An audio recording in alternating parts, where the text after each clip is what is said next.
pagi-pagi jalan kaki. Jangan lupa balap. Hai guys, coba lihat di sini. Ada kita Di waktu gelap. Oke, di sini kita mau nge-rate 3 cerita atau kisah horor yang menurut kita kalian paling serem. Kalau dari gue atau versi gue itu ada sosok nenek-nenek di salah satu gunung di Indonesia yang kayaknya dibilang Gunung Keramat. Oke. Judulnya itu Nenek Pemandu di Gunung Salak.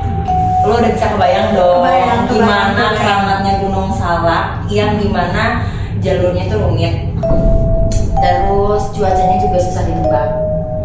Ditambah lagi banyak pendaki-pendaki di sana yang suka ngalamin hal-hal mistis. Ada salah satu pendaki, sebut aja namanya Panji. Oke, Panji. Oke, Panji nih ya. Ya, oke. Jadi Panji kenapa nih? Panji tuh waktu itu lagi ngedaki di Gunung Salak.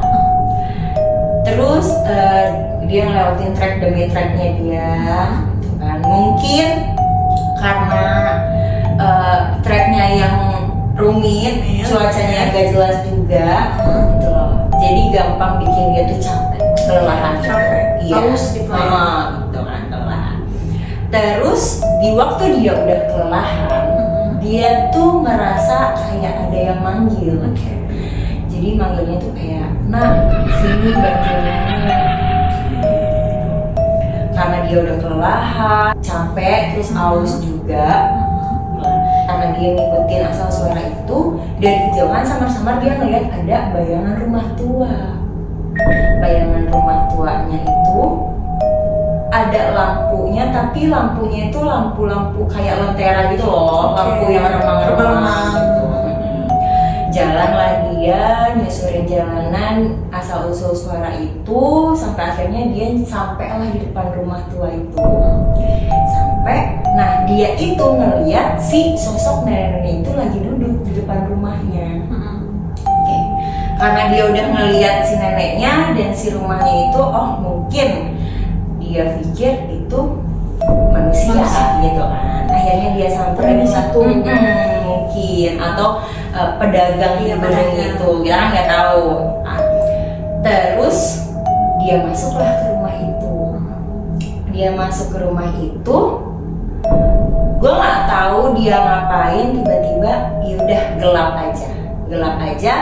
Dan 4 hari kemudian tim SAR itu nemuin dia ada di bawah pohon gede dengan keadaan linglung, dengan keadaan yang belum makan, gak ada asupan apapun. Terus ya mohon maaf penampilannya juga berantakan gitu kan. Dan ketika dievakuasi, pada endingnya dia itu ngalamin gangguan kejiwaan selama beberapa bulan. Kalau menurut lo nih, ada impactnya kah dari dia mengikuti suara si nenek-nenek itu sampai dia masuk rumah ke nenek itu, gimana menurut lo? Gimana ya? Kalau menurut gue sih sebenarnya ada impactnya juga, karena kita nggak tahu ya rumah itu apakah rumah real rumah atau memang halusinasinya dia gitu. Tapi kalau sampai berdampak ke gangguan jiwa sih parah sih loh. Jadi buat kalian yang suka mendaki gunung, yang hobinya naik gunung, kalian harus hati-hati, harus waspada. Jangan asal ngikutin suara-suara yang kalian gak tahu asal usulnya. Jadi lebih aware aja sih guys.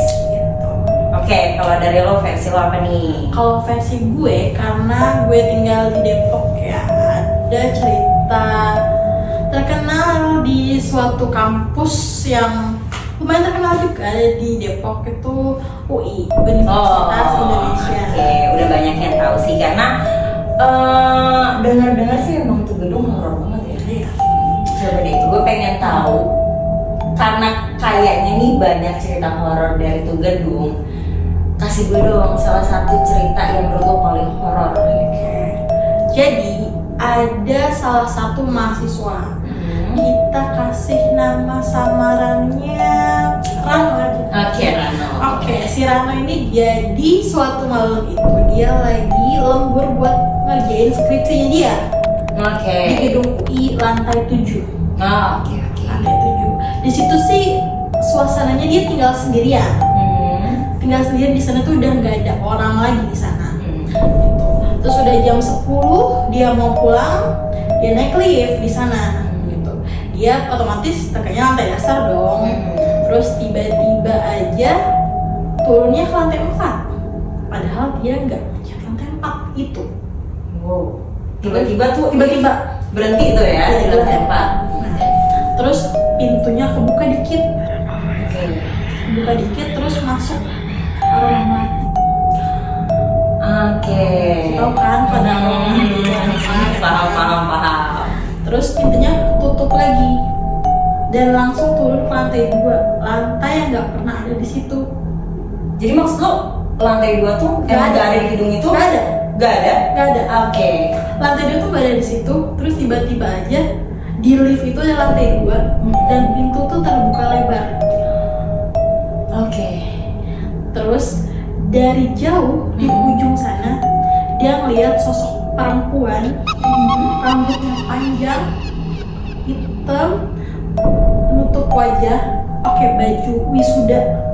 Terus bajunya kayak robek-robek gitu. Otomatis si Rano ini merinding banget.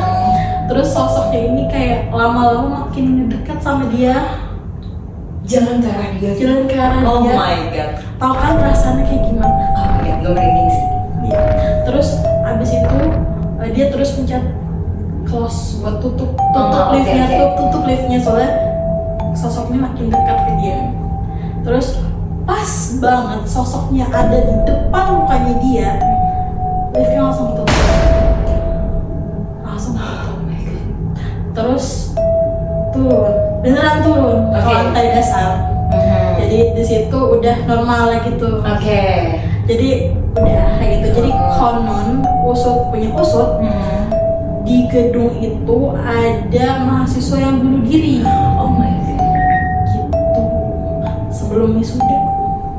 Jadi si sosok perempuannya ini dia lompat atau gimana tuh? Pokoknya bunuh diri lah ya. Karena bunuh diri. Karena gagal sidang skripsi. Ya, karena stres. Oh guys. Jadi buat kalian yang lagi ngerjain skripsi, lagi stres-stresnya, please banget tolong ingat penyemangat kalian, Betul. ingat tujuan kalian kuliah itu mau apa, mau jadi apa. Jadi jangan sampai punya pikiran yang pendek. Kalau misalkan lagi stres, kayaknya butuh support system. Support Kalian system, cari benar. aja hal-hal yang bisa support kalian. Kalian suka apa? Nah. Jangan fokus ngerjain skripsi Oke, dulu. jadi skripsi itu emang bikin kehidupan kita jadi gonjang-ganjing ya. Iya. Tapi kalau dilakuinnya enjoy, terus banyakin doa juga pasti digampangin kok. Dua versi dari kita, jadi kayaknya satu lagi dari ibu nonton kali ya. Betul. Oke, buat kalian yang nonton video ini, coba kalian drop cerita horor yang Paling serem menurut kalian, drop di komen. Nanti nextnya bisa kita bawain kali ya, Yap, cerita betul. kalian. Oke, segitu dulu video dari kita berdua. Nextnya kita cari cerita-cerita lagi. buat kalian yang punya cerita-cerita pribadi, cerita-cerita horor pribadi, kalian bisa banget DM ke kita atau kalian tulis di kolom komentar, nanti bisa kita bawain gitu loh. Jadi segitu dulu video dari kita. Bye bye.